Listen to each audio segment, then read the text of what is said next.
Eder, Mek, Pallister. A mio avviso si tratta di un delitto di prossimità, un delitto che matura nella più ristretta cerchia di relazioni di Liliana. Escludo categoricamente il suicidio, anche perché il suicidio, al pari di un omicidio, ha bisogno chiaramente di un movente, per cui anche leggendo a ritroso la vita di Liliana noi questo non ritroviamo neanche quella condizione di tormento psichico di cui ci parla Schnedemann, che è il padre della suicidologia. Quindi sicuramente io ho analizzato anche il profilo di Liliana Resinovic e viene fuori un profilo di una donna che comunque sì, era in assetto, in equilibrio psichico, però da alcune testimonianze emerge che c'erano comunque dei contrasti col marito e che quella sera a cui si riferisce la dottoressa Vagli c'erano in corso anche delle discussioni.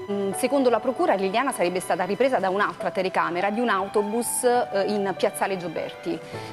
Secondo i familiari, ma anche secondo il marito Sebastiano, quella non sarebbe Liliana. In ogni caso Liliana passerebbe lì, insomma, in piazzale Gioberti e sarebbe diretta verso via San Cilino. Dopodiché si perdono completamente le tracce di Liliana. Liliana sembra inghiottita nel buio, cioè si volatilizza. Non abbiamo più nessuna informazione sua. Eppure in via San Cilino ci sarebbero state una tabacchi, una panetteria, una chiesa, una caserma dei carabinieri, anche il suo medico di base al piano terra. Nessuno la vede e nessuna telecamera la riprende. La procura ha fatto richiesta di archiviazione, la difesa della famiglia Resinovic si è opposta, per cui il GIP ha accolto questa richiesta e ha ordinato 25 attività supplementari di indagine.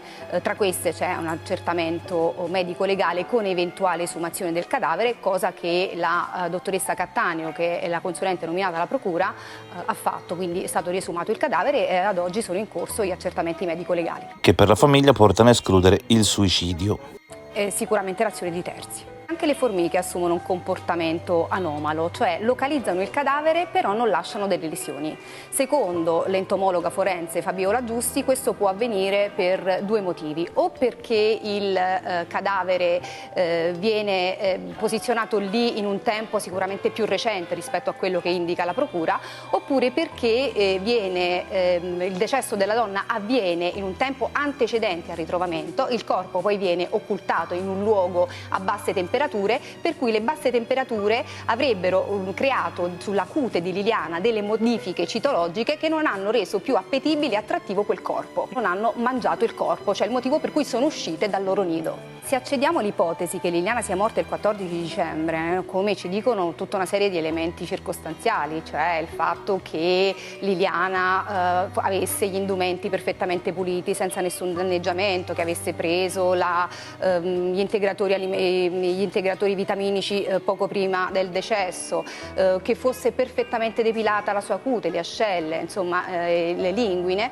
Quindi se accediamo a questa ipotesi, allora come possiamo ritrovare in quello stato il corpo il 5 di gennaio? Allora si accede all'ipotesi che possa aver subito un raffreddamento anche naturale. D'altronde non ci stiamo inventando nulla, anche perché gli stessi medici legali nella prima autopsia che cosa ci dicono? Ci dicono che sicuramente la causa principale di morte di Liliana è una asfissia da spazio confinato.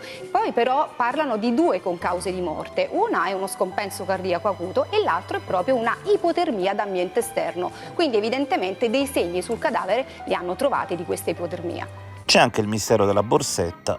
Perché proprio il contenuto di quella borsetta, cioè non c'era nulla, non c'erano soldi, non c'erano neanche i documenti, non c'era il Green Pass che in quell'epoca storica era fondamentale per salire anche sui mezzi pubblici, non c'erano le sue tessere, non c'erano i documenti, c'erano semplicemente degli occhiali, una bottiglietta di plastica con dentro un liquido e sarebbe appunto acqua, senza impronte come i sacchi neri, senza impronte però rimane un'impronta guantata. C'era una cosa che volevo chiedere a Sterpin, se è possibile, cioè che quando dice noi andavamo lì al cimitero e eravamo in questo furgoncino così, che era il nostro centro di smistamento. Cosa vuol dire questo?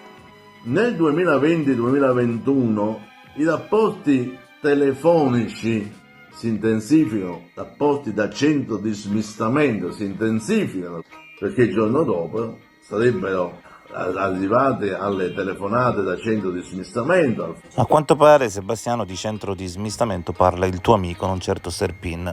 Ehi, non dimenticare di iscriverti a questo canale.